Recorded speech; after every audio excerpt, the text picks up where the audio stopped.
Mayo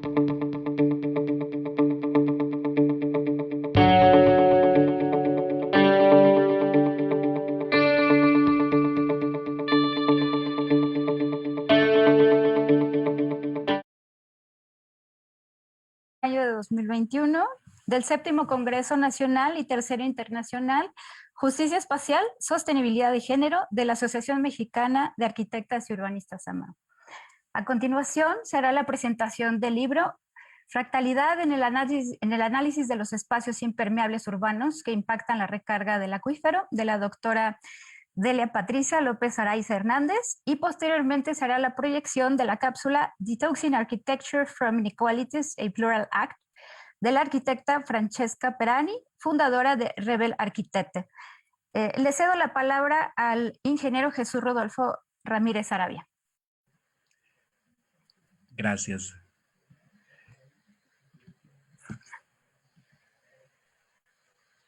Buenas tardes a todos y a todas. Mi nombre es Rodolfo Sarabia. Soy estudiante de la maestría en Arquitectura y Urbanismo en el taller de ordenamiento territorial de la Escuela Superior de Ingeniería de Arquitectos del IPN. Y es para mí un honor formar parte de esta presentación del libro Fractalidad en el análisis de los espacios impermeables urbanos que impactan la recarga de acuíferos, por la doctora Delia López Araiza.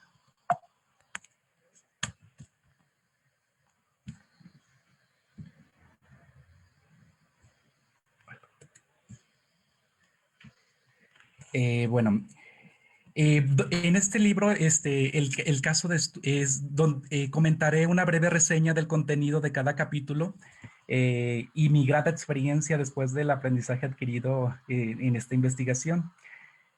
Comenzando por mencionar el caso de estudio que es la región conurbada de San Martín Texmeluca, Puebla, y Tepetitla de Lardizábal, Tlaxcala, México.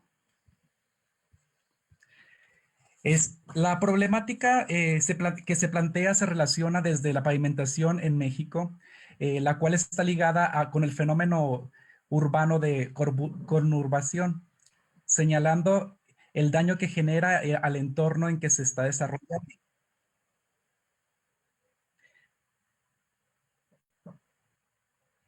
Tras el cual se transforman los recursos naturales a nuevos espacios cubiertos con materiales impermeables, los cuales bloquean o desvían el paso natural del agua al subsuelo, lo cual evita la recarga de los mantos freáticos, provocando escorrentías superficiales sobre estas estructuras de concreto que son impermeables, y causa una importante alteración en el ciclo natural hidrológico, como viene siendo las frecuentes inundaciones.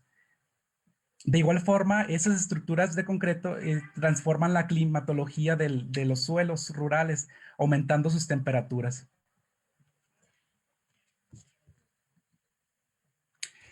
Su ubicación geográfica en ambos municipios están en la zona centro del país. A pesar de pertenecer a distintas entidades, la ciudad pequeña, que en este caso es Tepetitla, Tlaxcala, es absorbida por una ciudad mediana. Esto es según la clasificación del Programa Nacional de Desarrollo Urbano. Por su población, la identificamos a Tepetitla como una ciudad pequeña porque en el último censo del 2000 se registraba una población de poco más de 15,000 habitantes.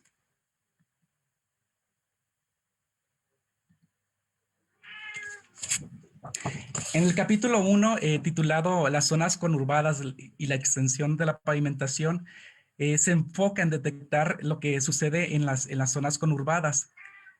Por un lado, es el cómo impacta ese crecimiento en áreas de pavimentadas en el medio ambiente, específicamente sobre el ciclo del agua, explicando las problemáticas desde el inicio de la era moderna en México, cuando la industrialización contribuye a la invasión de terrenos antes rurales por los asentamientos humanos irregulares.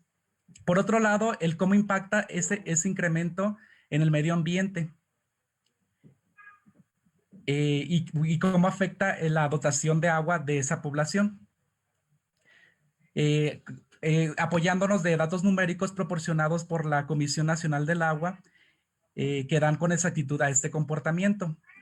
También el desarrollo inmobiliario y la importancia de los programas de sustentabilidad de los gobiernos y el esfuerzo de la participación social.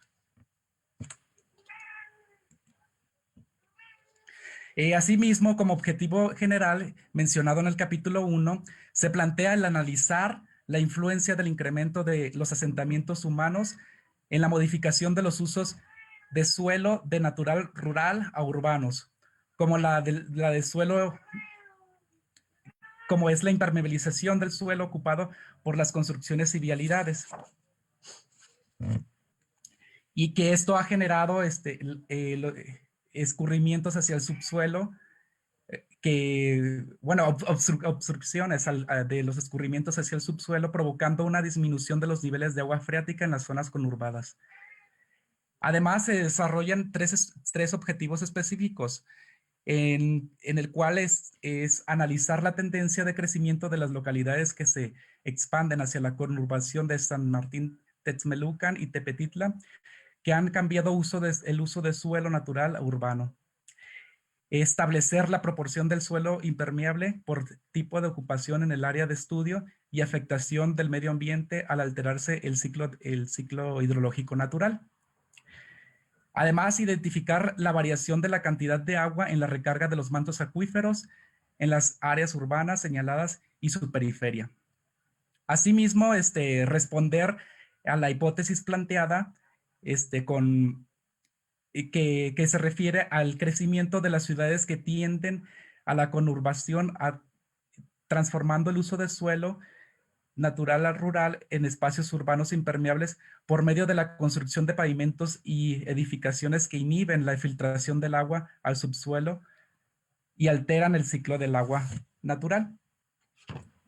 Para su realización, se consultaron diversas leyes que tienen que ver con la problemática mencionada, como la ley de aguas nacionales, la Ley General de Asentamientos Humanos y la actualizada, que incluye el ordenamiento territorial y desarrollo urbano, los programas de ordenamiento territorial de Tlaxcala del 2011 al 2016, el programa de desarrollo sustentable de Puebla, el apoyo de la teoría del caos y la cinegética, los principios de leyes de termodinámica, la teoría general de sistemas, así como las visitas de campo y demás trabajo del gabinete.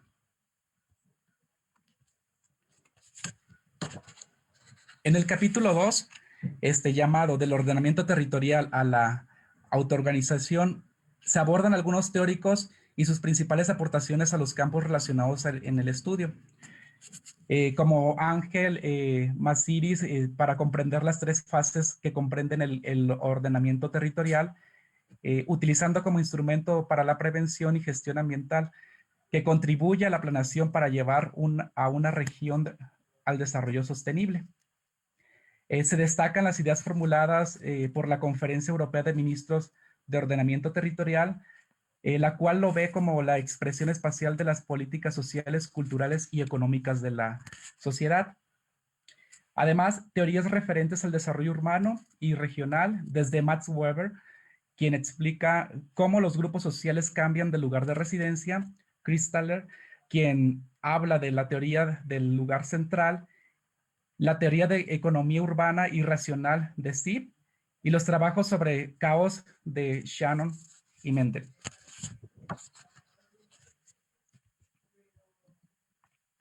En el capítulo,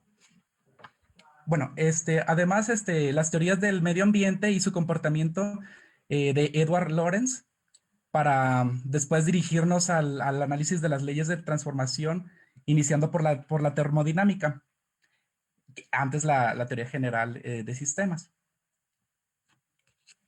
Para el capítulo 3, titulado Comprendiendo a la ciudad y las superficies impermeables, se tratan conceptos de cómo la población y la densidad de población han aumentado y sus significados.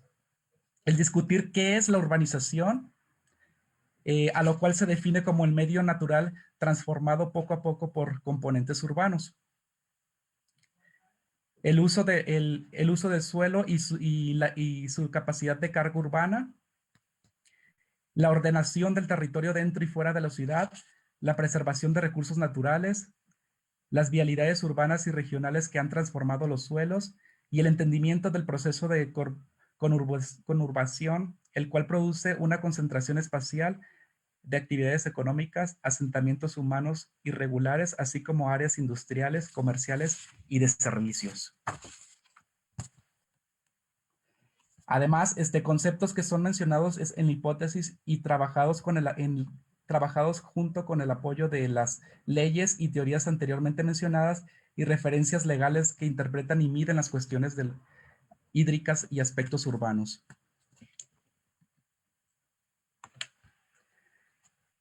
Asimismo, el estudio de las cartas urbanas como elemento de la planeación de cada municipio, la importancia del cuidado del medio ambiente para la comunidad científica, que empieza a partir de 1971, y sus planes de desarrollo sustentable y de sustentabilidad. Las superficies impermeables que tapan los poros de la tierra, entorpeciendo el viaje a los mantos freáticos, los servicios públicos y vialidades con las que cuenta el área de estudio y la disponibilidad del recurso del agua.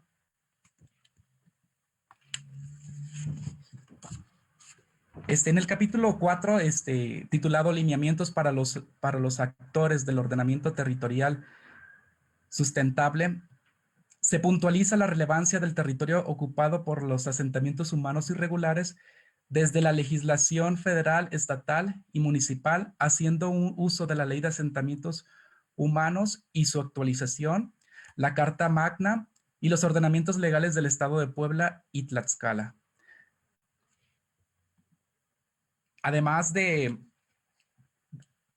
estudio geofísico de la cuenca Río Balsas o Atoyac y apoyo de la ley de Aguas Nacionales, la Ley General del Equilibrio Ecológico y Medio Ambiente y los programas de desarrollo urbano sustentable de las entidades mencionadas. Para el capítulo 5, titulado Experiencias del proceso de desecación de los mantos freáticos en zonas conurbadas, la investigadora presenta como ejemplificación una comparativa de la transformación de los lagos de Texcoco y Xochimilco con el caso de estudio, donde la Conagua resalta que los pozos de extracción de aguas subterráneas son en igual cantidad legales e ilegales, disminuyendo el nivel freático, ocasionando hundimientos en el suelo y su desecación. Para el capítulo 6, titulado La región de estudio, ubica a los estados de Tlaxcala y Puebla en la región centro país. La descripción general del área de estudio, como sus condiciones medioambientales, la normatividad de ambos estados en cuanto a desarrollo urbano, los equipamientos, las vialidades, la dotación de servicios públicos y la delimitación de las áreas pavimentadas.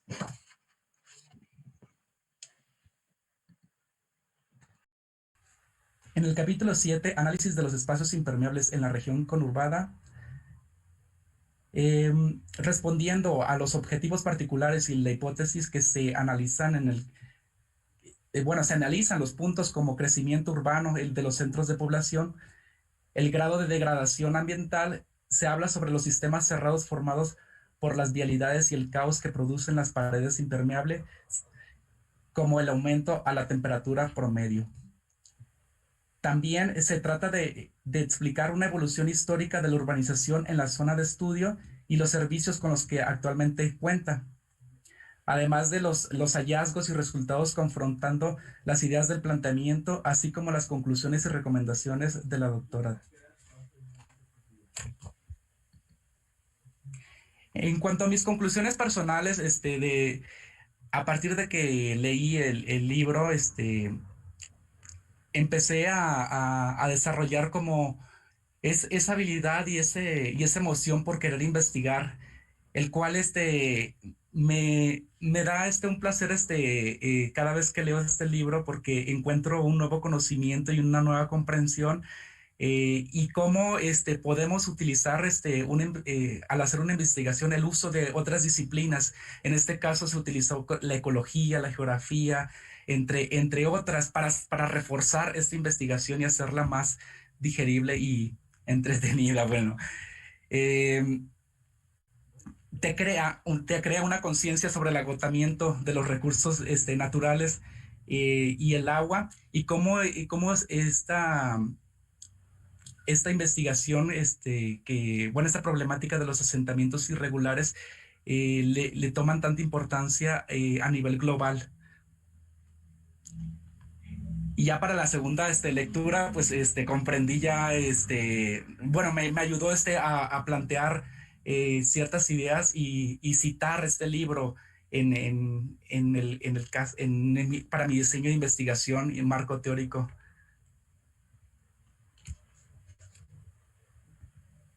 Gracias por su atención.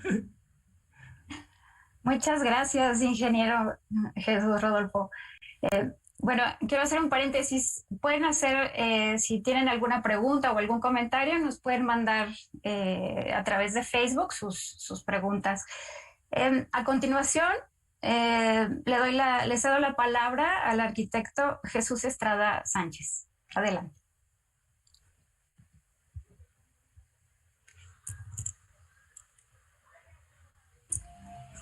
Hola, muchas gracias a todos.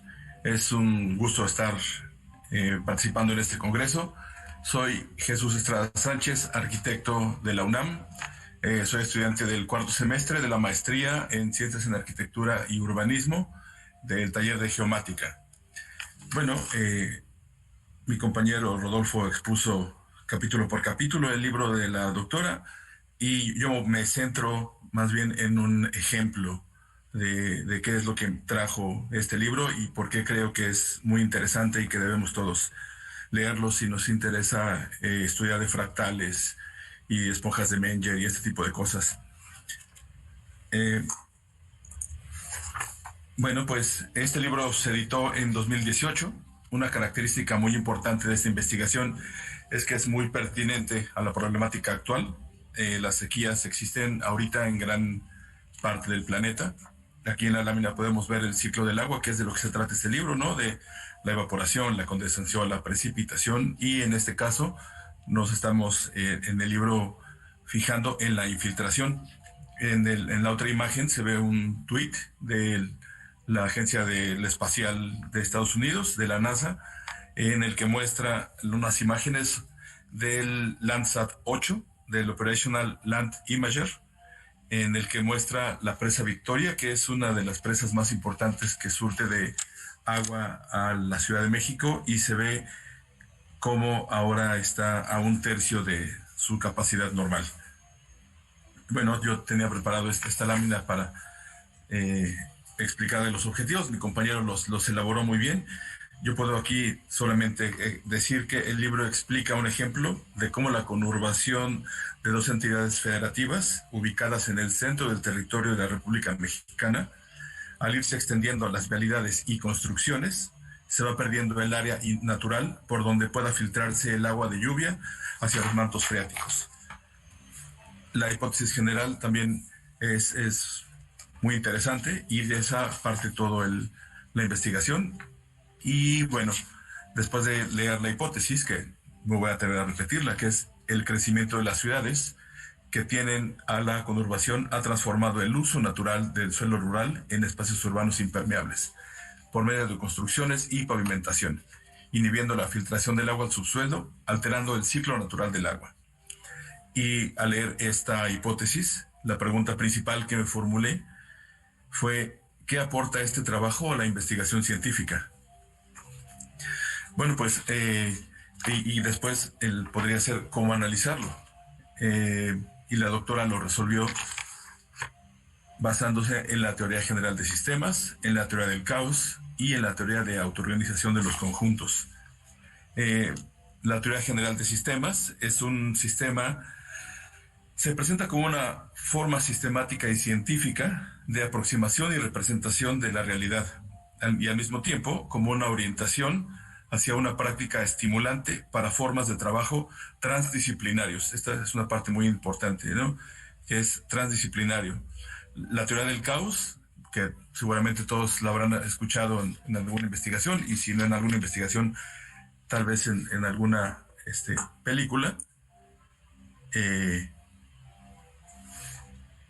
habla de que es una rama de las matemáticas, la física y otras ciencias, por ejemplo la biología, meteorología, la economía, que trata de ciertos tipos de sistemas complejos y sistemas dinámicos no lineales, muy sensibles a las variaciones, pequeñas variaciones en dichas condiciones, que pueden implicar grandes diferencias en el comportamiento futuro, imposibilitando la predicción a corto plazo.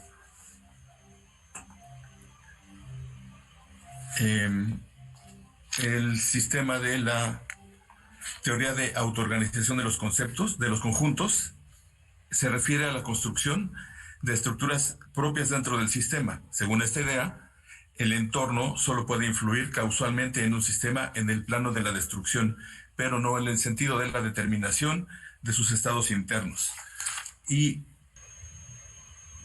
bueno, ahí está, esa es la lámina donde se explica el triángulo de Sierpinski, que fue un triángulo, un modelo desarrollado por el matemático polaco que ilustra los fundamentos de los fractales. Antes de que se llamaran fractales, este era el modelo que teníamos en la ciencia, y los fractales son patrones infinitos que se repiten a sí mismos a diferentes escalas y que forman figuras muy complejos debido a la simple repetición.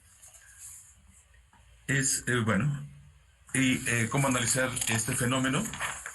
Había comentado mi compañero Rodolfo del atractor de Lorentz, que es un concepto introducido por este señor Lorentz en 63, y trata de un sistema dinámico determinista, tridimensional no lineal, que es derivado de las ecuaciones simplificadas de rollos de convección que se producen en las ecuaciones dinámicas de la atmósfera terrestre.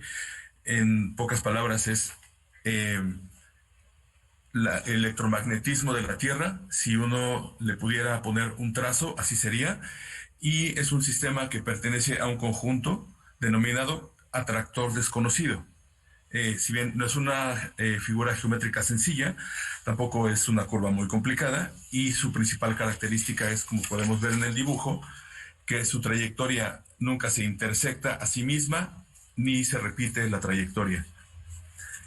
Bueno, pues aquí viene la pregunta: ¿qué tendrán que ver la teoría general de sistemas, la teoría del caos, la teoría de la autoorganización de los conjuntos, los triángulos de Sierpinski y el atractor de Lorentz en un trabajo de investigación urbanística? Y para responder esa pregunta, tomé el ejemplo que puso la doctora Delia en el libro, que podemos ver aquí el triángulo de Sierpinski aplicado al desarrollo urbano. Ahí pueden ver que son 5 los niveles en los que desarrolla, que es el nivel 1, que es el centro de ciudad; el nivel 2, que es la primera expansión; el nivel 3, que es la exposición polinuclear; el nivel 4, que es la conurbación; y el nivel 5, que es la metropolización. Y esto es son principios de desarrollo urbano. Y entonces, viene la parte de Sierpinski, que todo fractal debe cumplir con 3 conceptos, que son dimensión, recursividad y autosemejanza perfecta, que es el fenómeno de algo que se define en términos a sí mismo, ya que cada porción de un objeto tiene las mismas características del objeto completo. ¿Esto qué quiere decir? Que cada triángulo, los triángulos chiquitos se parecen al triángulo grande y se van repitiendo, solamente en escala. Y en este caso sirve para explicar los modelos de las ciudades, donde la formación por iteración, que la iteración es repetir varias veces un proceso con la intención de alcanzar un objetivo, es el N5, que es la metropolización, que da la noción de cómo crecen fractalmente las ciudades.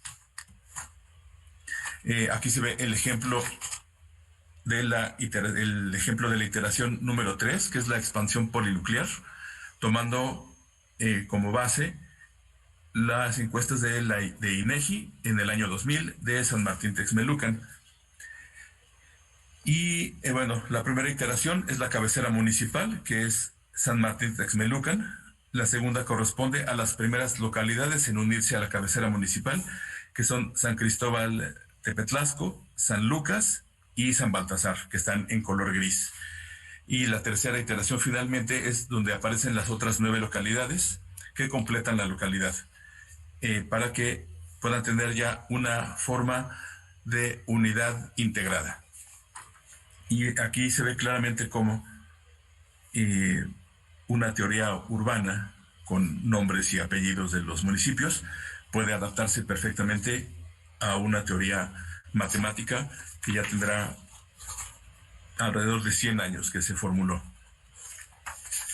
Y bueno, las conclusiones, a mí, después de leer el libro de la doctora, me gustó mucho el modo en que se condujo el proceso de investigación, porque es muy ordenado, congruente y progresivo. Es decir, empieza al contrario de las investigaciones que tienen que venir de lo general a lo particular. La doctora empieza desarrollando de lo particular a lo general para que uno vaya entendiendo y pueda ir aprovechando lo más del libro. En una nota personal, a mí me ayudó mucho a clarificar y a simplificar la manera en que voy a abordar mi tema de tesis y futuras investigaciones.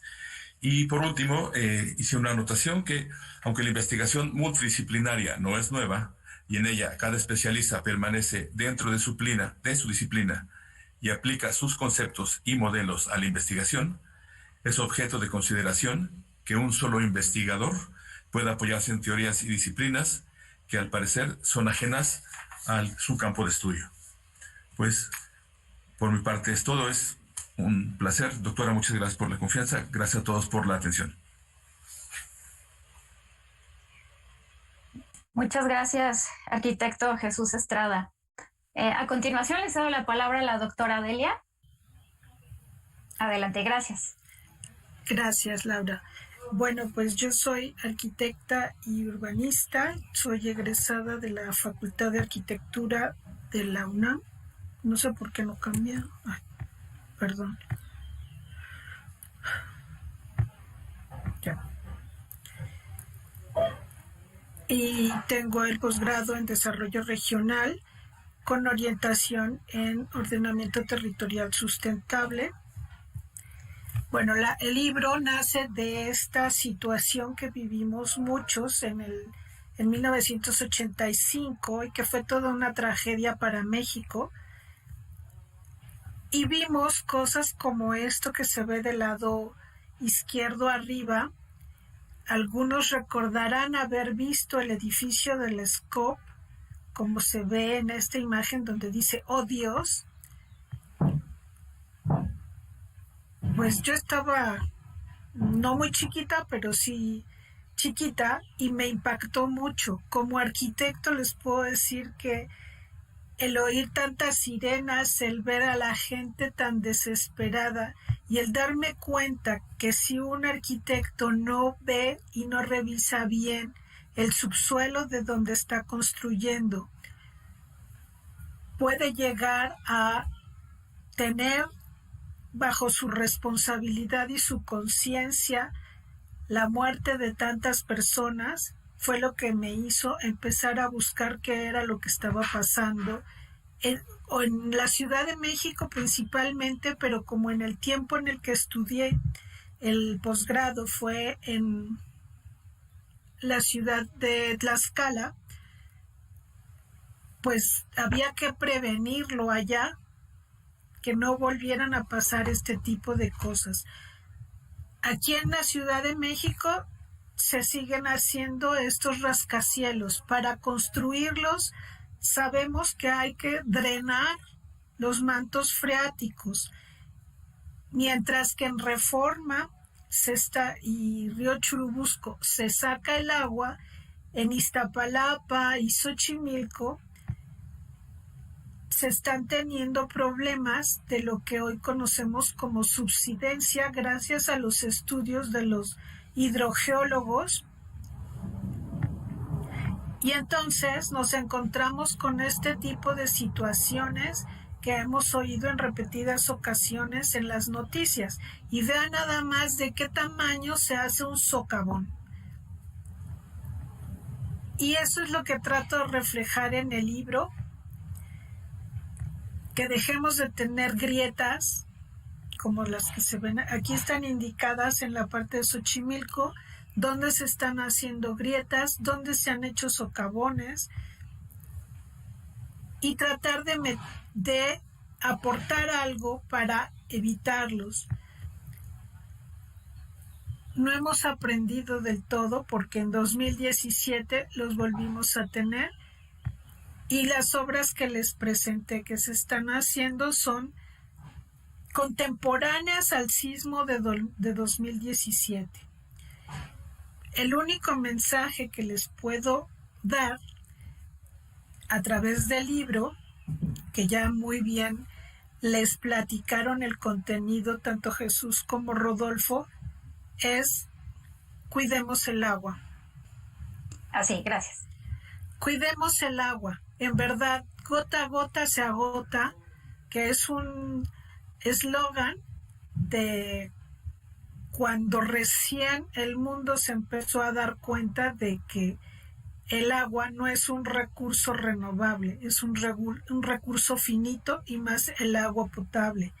Nosotros estamos formados por 70% de agua. Necesitamos cuidar nuestra agua dulce por nosotros y por nuestras ciudades y por las construcciones que en ellas estamos haciendo. El libro lo pueden encontrar en estos portales, en estos momentos en que estamos haciendo muchas compras a distancia, y que me dio mucho gusto encontrar y saber que tanto Rodolfo como Jesús lo encontraron en estas páginas. Y pues muchas gracias, estoy para servirles. Estamos para servirles porque creo que Jesús y Rodolfo ya han aprendido o saben mucho del libro. Gracias. Muchas gracias, doctora Delia. En Facebook te felicitan, dicen que es muy, muy interesante tu publicación, y te mandan una pregunta. Sí. ¿Qué consecuencias vislumbras y que pueda haber si se sigue construyendo o impermeabilizando el suelo del sitio de estudio? Bueno, en el caso de San Martín Texmelucan y de Tepetitla de Lardizábal, Tepetitla, como les decía Rodolfo, es un municipio agrícola, y San Martín es una ciudad, es la tercera ciudad más importante del estado de Puebla. Se va a erosionar el suelo, creo yo, y van a tener muchos problemas para obtener agua potable. En el caso de la Ciudad de México, pues como les decía, cada vez son más visibles las grietas y los socavones.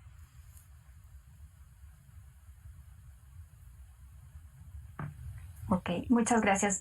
¿Alguien quisiera hacer algún comentario de cierre? ¿No? Jesús o Rodolfo. Sí. Pues yo nuevamente agradecer a la doctora por sus valiosas aportaciones y compartirlas en este libro, porque como lo comenté antes, me ayudó a clarificar varios conceptos, teorías que utilizamos en el urbanismo, cultura. ¿Cómo te inspira a trabajar en investigación desde como lo mencionabas mis compañeros de lo particular, lo general, y todo eso también para tener un entendimiento amplio y concreto de de cada concepto que se maneja en este libro.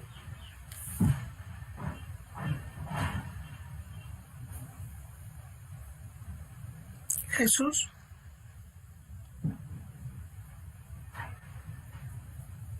Sí, bueno, una vez más agradecer la oportunidad y sobre todo me gusta resaltar que esto de la investigación no importa de la rama en la que uno se esté desarrollando, en la que investigue y en la que se sienta cómodo, porque uno podría pensar que tiene que ver las matemáticas, la biología, la química con un proceso urbano, pero tiene mucho que ver. Si uno es observador y uno abre un poco la mente, puede traspolar algún conocimiento de química a algo de urbanismo y a lo mejor digo una tontería, pero podría ser hasta el contrario, como el comportamiento de una ciudad podría de alguna manera explicar alguna vez un sistema natural, pero esa es la idea que me quedo del libro, que uno tiene que explorar en todo el conocimiento que existe para poder elaborar y para poder investigar y descubrir más la rama de que cada uno se sienta cómodo y bien. Y pues eso es todo. Muchas gracias.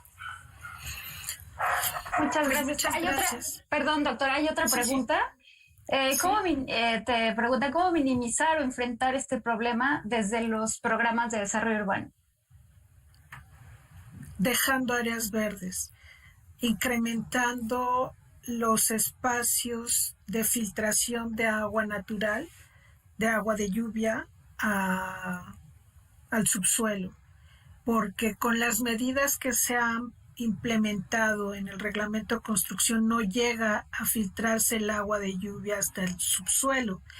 Tampoco lo son las medidas de captación pluvial, que lo que generan es reciclar la misma agua dentro del mismo edificio. Necesitamos abrir espacios para que el suelo reciba el agua de lluvia. Muchas gracias, doctora. ¿Y nos podrías repetir dónde podemos conseguir tu libro? Sí, claro, aquí está. Perfecto. Bueno, si no hay otro comentario, gracias. Muchísimas gracias a todos. Y a continuación les hacemos la entrega de sus reconocimientos. Muchas gracias. Muchas gracias, doctora. Y a ver, se los voy a leer. El 7º Congreso Nacional y 3º Internacional de la Asociación Mexicana de Arquitectas y Urbanistas AC-AMAU otorga la presente constancia a la doctora Delia Patricia López Araiza Hernández, al ingeniero Jesús Rodolfo Ramírez Arabia, al arquitecto Jesús Estrada Sánchez, por su participación con la presentación del libro Fractalidad en el análisis de los espacios impermeables urbanos que impactan la recarga del acuífero, en el marco de nuestro Congreso Justicia Espacial, Sostenibilidad y Género, celebrado de manera virtual del 27 al 29 de mayo de 2021. Firma, arquitecta Laura Olivia Aranda Cortés, presidenta en funciones de la AMAU. Muchas gracias. Gracias a ustedes. Gracias. Gracias. Muchas gracias. A continuación, entonces, hará la proyección de la cápsula Detoxing Architecture from Inequalities, a Plural Act, de la arquitecta Francesca Perani, fundadora de Rebel Arquitecte.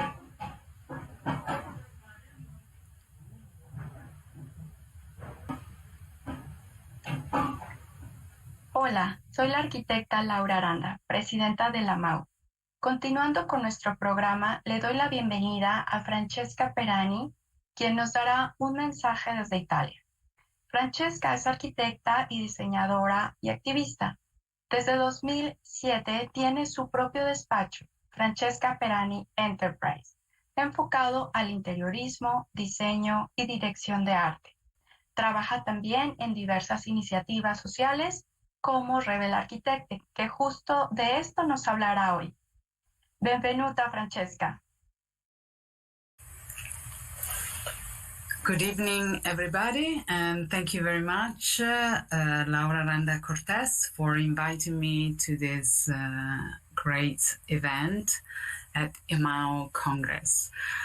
Today I'm going to talk to you about our experience in Italy in Rebel Architecte and the work that we have been doing since 2017. I will share my screen now.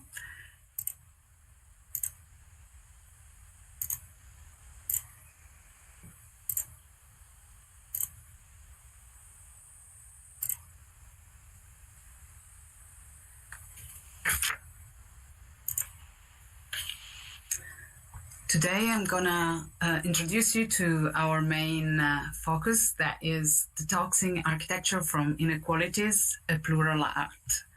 This is our mantra, and we think that this is really important for you to say that it's not just our work, but it's the work that we do with other international organizations also.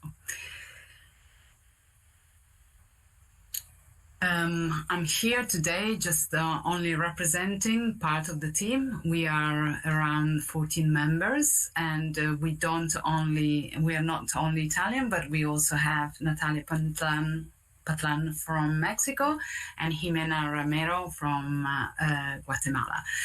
But we also have a great international networks that we call Rebel Advisor, that is really from everywhere in the world, and we hope we will grow it the more we go along with the years, so that our research can become more and more complete. Everything started in Bergamo, in Italy. The reason we started the association was linked to gendered language. In Italy, we asked two colleagues, friends of mine, Silvia Vitali and Maria Cristina Brembilla, and myself, we asked for the professional stamp in the feminine in 2017. Before that moment, I was also calling myself with a male name, Architetto, without even knowing it.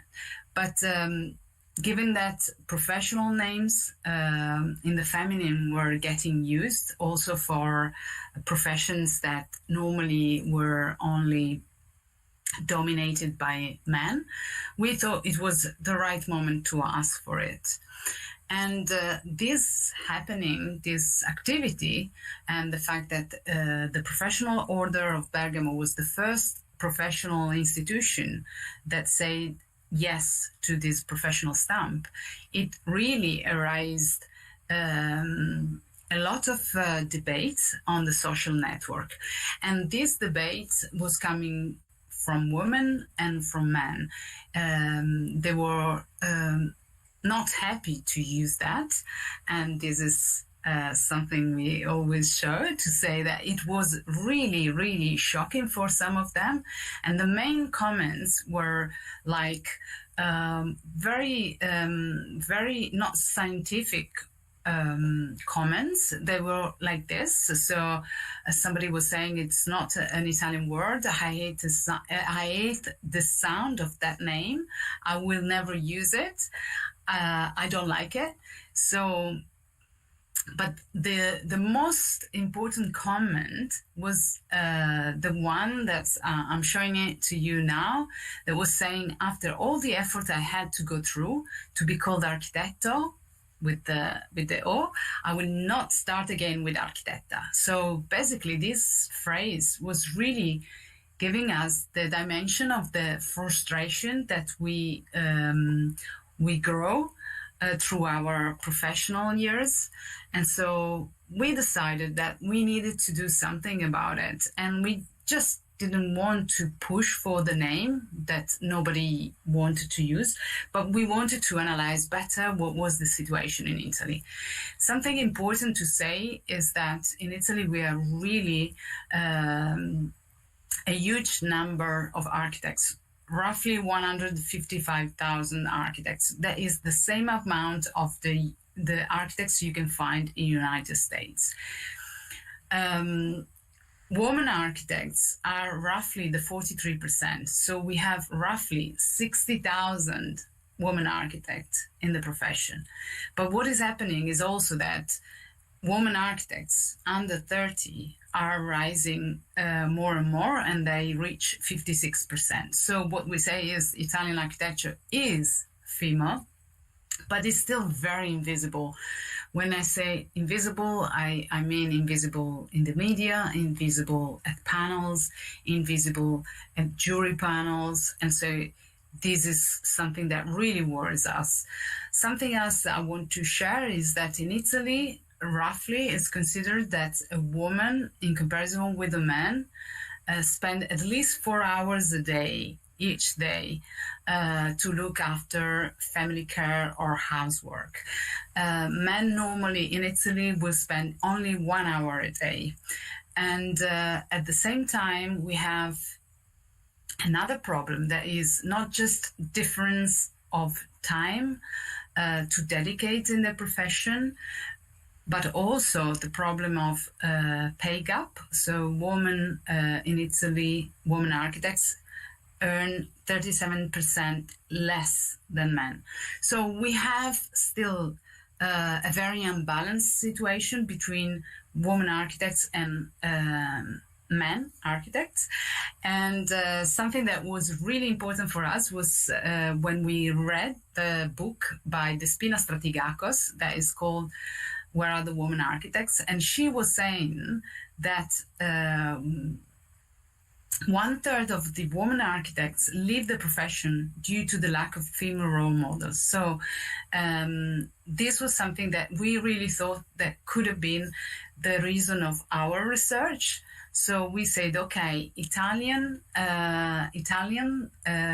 women and men have a problem with the name, but they have a problem also doing the profession. We want to help them through the diffusion of role models. So this was our main pursuit, because of course, as many of us, I mean, I've been practicing now for many years, so we know that we got only one side of architecture. So we want to be sure that something else is going to come out and is the view from women architects.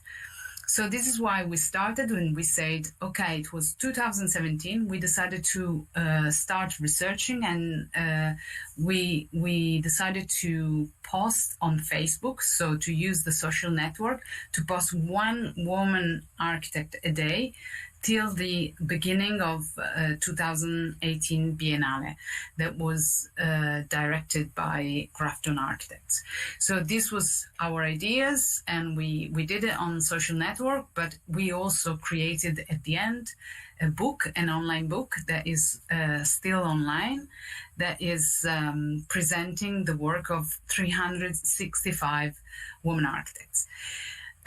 This also had the great opportunity to be shown during the flash mob at the Biennale, where we were asked by Caroline James and Louise Braverman to help organizing it. And what is important for us is also to say that we did this book because we had a very clear target in mind, that was we wanted to address our research to young students or also young professionals, and at the same time journalist, jury organizer, panel organizer, to be sure that they could find new speakers for their event. The way we did it, we did this research online, and so online was also the diffusion that we wanted to have. And so we used an ebook that is still available in open source, and now we created also a WOW map, we call it, is Women Architects World Map, that is locating 1,000 women architects around the world.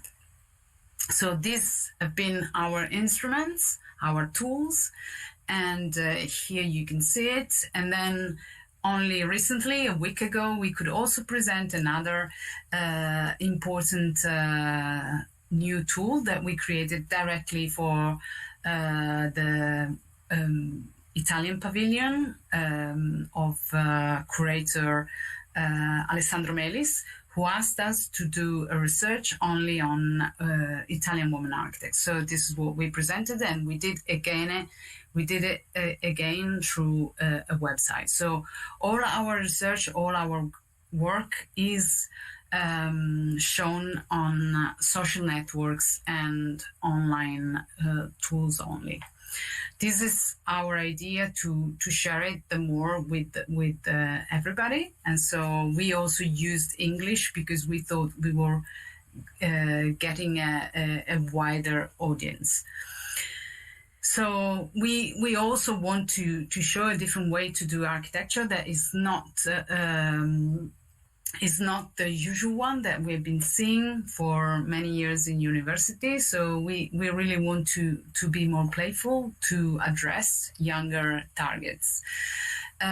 Something important when we had to select the women architects of excellence, of course we looked at awards, competitions, win, publication, the fact that these women architects have been doing research and they are also visible online. But at the same time, since 2017, we were really interested in looking at who was also looking at the fragility of the environment and global cohabitation.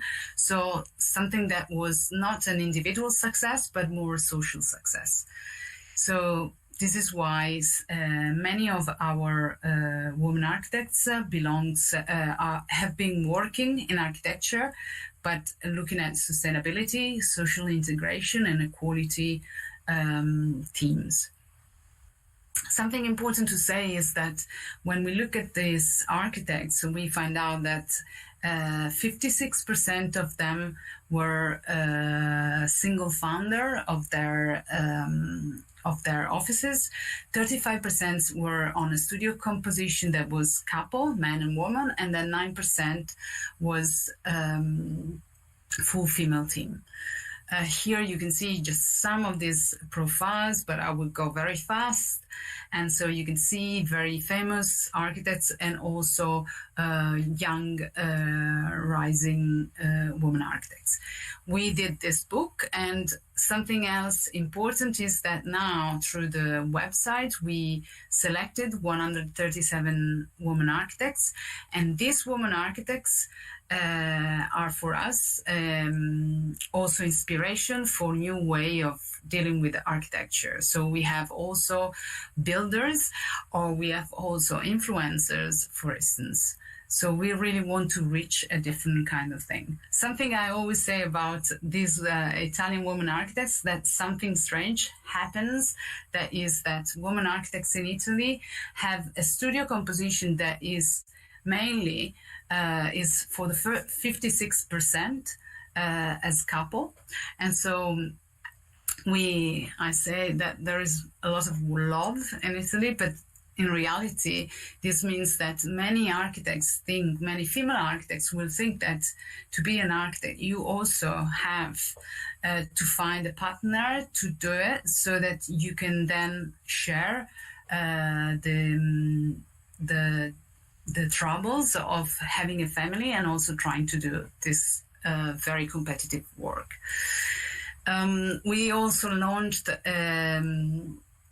an international campaign that was called Time for 50, where we ask equal participation of female and male speakers at all the events. And this is something that we do with gadgets, with these bags, because we think that we can also learn from pop culture, and so we can support other women architects through the use of gadgets and just sharing the value of other women architects. So we keep on doing on pushing on gender equality through the use of hashtags. So we don't only use as you probably have seen, arquitecta and arquitete, but we use arquitectas, arquitetas, and the more we use, the more we know they're going to be spread.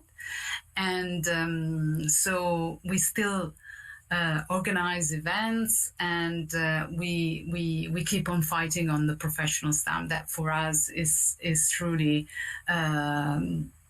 very important to be accepted in all the professional orders, and at the moment is not yet.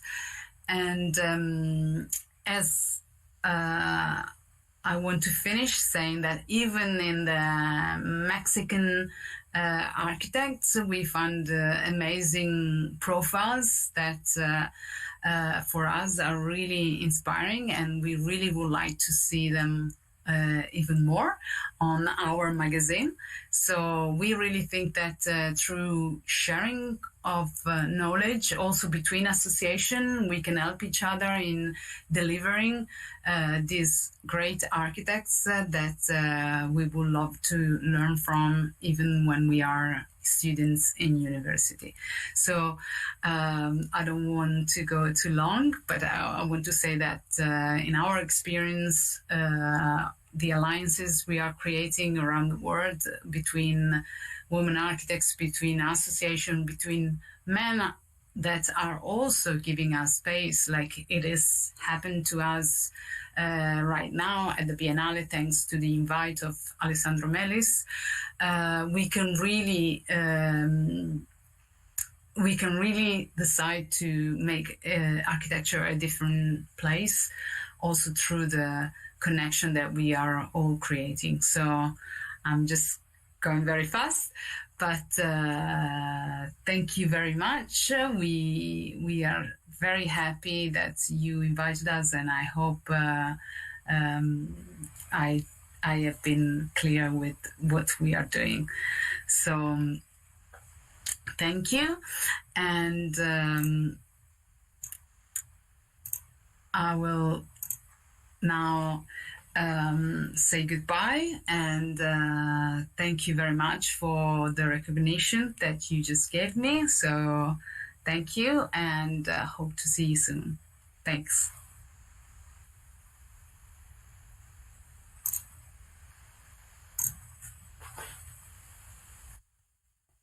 Muchas gracias por tu mensaje, Francesca. A nombre de la Asociación Mexicana de Arquitectas y Urbanistas, AMAU, te entregamos un reconocimiento de participación en nuestro 7º Congreso Nacional y 3º Internacional AMAU 2021, titulado Justicia Espacial, Sostenibilidad y Género. Gracias por acompañarnos. Invitamos al público a seguir con el programa de mañana. Hasta la próxima.